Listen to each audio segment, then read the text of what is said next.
राजीपड़ा यात्रा स्थल के इस मुड़वा में ऐतिहासिक धरोहरों को लेकर लगातार इस कार्यक्रम को आयोजित करने के लिए राजीपड़ा यात्रा समिति और स्वधर्म अभियान में धर्म गुरु के रूप में लगातार समाज को जागरूक करते हुए आगे बढ़ाने वाले धर्मगुरु श्री बंधन तिग्गा जी, महासचिव राजीपड़ा यात्रा समिति श्रीमान विद्यासागर केरकेटा जी, यात्रा संचालन समिति के श्री जयराम उरांव जी, यात्रा संचालन समिति के सचिव रंगू उरांव जी, पूर्व अध्यक्ष यात्रा संचालन समिति का अनिल उरांव जी, हम सबका सौभाग्य है कि राज्यसभा सांसद और भारतीय जनता पार्टी के प्रदेश अध्यक्ष आदरणीय दीपक प्रकाश जी,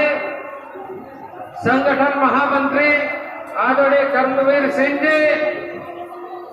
माननीय सांसद एवं पूर्व केंद्रीय एवं राज्य मंत्री के रूप में कार्य कर चुके सुदर्शन भगत जी, मांडल के विधायक सुश्री शिल्पी नेहा तिर्की जी, पूर्व मंत्री आदरणीय बंधु तिर्की जी, पूर्व विधायिका श्रीमती गंगोत्री कुजूर जी, जिला परिषद के अध्यक्ष श्रीमती निर्मला भगत जी, शिक्षा में डॉक्टर कर्मा उरांव जी, श्रीमती दुर्गावती उड़िया जी, सनी टोप्पो जी, सोमा मुंडा जी, उड़ीसा, बंगाल, बिहार, आसाम के साथ साथ नेपाल से आए हुए वो ऐतिहासिक स्थल है जिसकी चर्चा धर्मगुरु श्रद्धेय बंधन तिग्गा जी ने अपने उद्बोधन में दोहराते हुए कहा कि ये अनरिटन एग्रीमेंट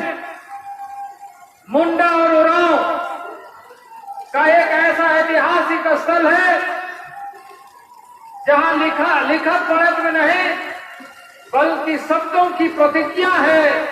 शब्दों की प्रतिबद्धता है और शब्द को परंपरा के रूप में मानते हुए हम लगातार यहां पर मुड़वा यात्रा के रूप में हर साल एकत्रित होते हैं। यह वो स्थल है जहां से हमारी परंपराएं हमें जीवंत और हमें प्रेरणा और हमें ताकत देती है। हमारा यह शक्ति स्थल है, यह हमारा एक ऐसा स्थल जिसके बारे में शायद लिखा हुआ इतिहास कहीं नहीं मिलेगा, लेकिन दंत कथाओं में, माताओं में, हमारे बुजुर्गों में कि हमारे पूर्वजों ने किस तरीके से यहाँ से अपनी यात्रा प्रारंभ किया था। हमारी माँ बोलती थी कि उरा मतलब क्या? अरे जब इस मुंडा के क्षेत्र में उरांव का प्रवेश हुआ, उन लोगों को कहा गया कि जो अट्टारे उरे पे मेरे आप खेत खलिहान बनाइए, आप वहां रहिए, आपका स्वागत है। और उरांव समुदाय आकर के ऐसा खेती बाड़ी करना प्रारंभ किया कि उड़ते उड़ आल के ना मतलब खेत बनाते जो शुरू किया, शाम से सुबह कर दिया और सुबह से रात कर दिया और रात से फिर सुबह कर दिया और खेत खलिहान बना करके भाई और भाई, सौहार्द, सहोदर धरती को सींचा, जो कलांतर में झारखंड के रूप में उभर करके हमारे सामने दिख रहा। ये हमारी पहचान है, ये हमारी ताकत है, ये हमारी परंपरा है, ये हमारे जीवन का समाज का उदाहरण है, जिस उदाहरण को लेकर के हम गौरवान्वित महसूस करते हैं, हम गर्व महसूस करते हैं और इसे हमें आगे लगातार लेकर के चलना। अब बगल में आप जाइए, आपको ज्यादा दूर जाने की जरूरत नहीं है। कांके में जो उड़ाव रहते हैं वो मुंडा बनते हैं, वो मुंडा बनते हैं, वहां मुंडा को उड़ाव बोलते हैं। आप जाकर के वहां देखिए, आपको बहुत लोग मिलेंगे जो उड़ाव है वो मुंडा बोलते हैं, जो मुंडा है वो उड़ाव बोलते हैं। ऐसा दोनों में एक तारे सम्मता आदिकाल से चला आ रहा है, जो हमारी परंपरा है। हम शब्दों को इतिहास बना करके जीने वाले आदिवासी हैं, ये हमारी पहचान है और इस पहचान के साथ हम आगे बढ़ते। आज मुझे बेहद प्रसन्नता है, एक स्वधर्म जो आदि प्रकृति, आदि संस्कृति, आदि परंपराओं के साथ एक जीवन पद्धति को हम लेकर के चल रहे हैं। हमारी जीवन पद्धति क्या है? हमारी जीवन पद्धति पद और प्रतिष्ठा में नहीं है, हमारी जीवन पद्धति संपत्तियों में नहीं है, हमारी जीवन पद्धति प्रकृति में है। हम इस चीज को मानते हैं कि पद और प्रतिष्ठा, संपत्ति शांति नहीं दे सकती, सुख नहीं दे सकती है, सुख उससे नहीं मिलता है।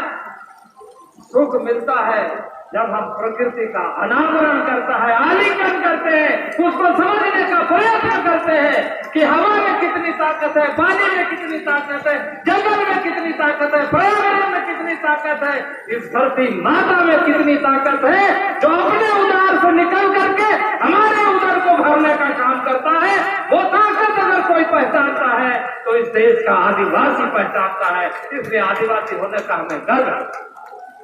और इसलिए मैं आज यहाँ पर आने का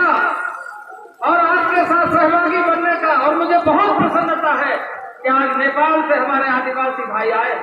और अभी आदरणीय धर्मगुरु बंधन टिक्का जी बता रहे थे और मैं नेपाल के भाइयों से कहना चाहता हूँ,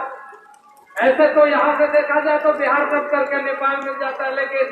एक देश की सीमा है और उस सीमा के अंदर जाने के लिए हमारी औपचारिकता है। और मैं निश्चित रूप से आपका संदेश लेकर के आपके नेपाल में मैं आपके बीच में निश्चित रूप से आऊंगा। इस बात के लिए मैं आपके बीच में वादा करूं। जहां तक अभी हमारे बीच में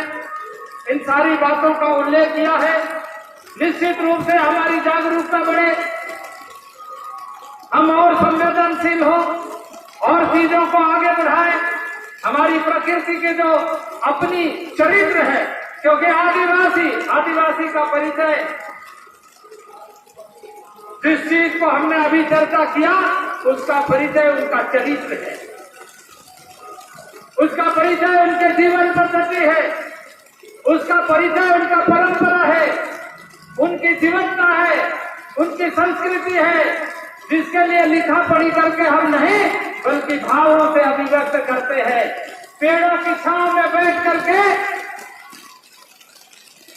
हम प्रकृति को निहारते हैं, प्रकृति को देखते हैं, प्रकृति को समझते हैं। प्रकृति की भाषा को समझने का यदि किसी में सबसे ज्यादा ताकत है तो वह आदिवासी है, आदिवासी है, आदिवासी है, वो ताकत हमारे बीच में। और इसलिए ऐसे जो भी आपने कहा है, मैं ये एजे मुंडा परिवार के सदस्य होने के नाते यहाँ पर आया हूँ। मैं यहाँ पर एजे मंत्री में अपने आप को नहीं समझता हूँ, बल्कि मैं उस शब्द को, प्रतिबद्धता को दोहराने के लिए आया हूँ कि उराव और मुंडा का जो इतिहास है वो सूरज चांद की तरह हमेशा बरकरार रहेगा। ये वादा करने के लिए आपके बीच में आए। और आपने जो बातें यहाँ कही है, इन सारे चीजों के लिए जागरूकता बढ़ाइए। आगे किस तरीके से होगा, मैं राजनीतिक वाक्यों में, क्योंकि इस समय बहुत तरह की बातें चलते रहती है और उसको लेकर के लोग आपस में आपसी तरीके से कई तरह की बातों को करते हैं। मैं उस बात के प्रति संवेदनशील हूँ, मैं इतना कह सकता हूँ, क्योंकि मैं आदिवासी हूँ, मैं संवेदनशील हूँ और जब समय आएगा तो उस समय अपनी बातों को किस ढंग से, किस प्रकार से, कहाँ, कैसे, कब रखना है, उसको हम निश्चित रूप से अपनी बातों को, प्रतिबद्धता को दोहराएंगे। मैं ये वादा करते हुए,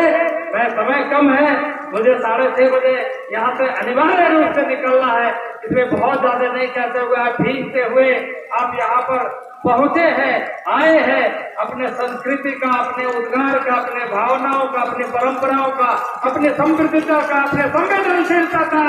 अपने समावेशी जीवन का, प्रकृति प्रेम को प्रदर्शित करने का, इसके लिए आप सब लोगों को बहुत बहुत बधाई, बहुत बहुत शुभकामनाएं, बहुत बहुत धन्यवाद। मैं इन्हीं शब्दों के साथ जय सरनाथ, जय शाला, बहुत बहुत धन्यवाद।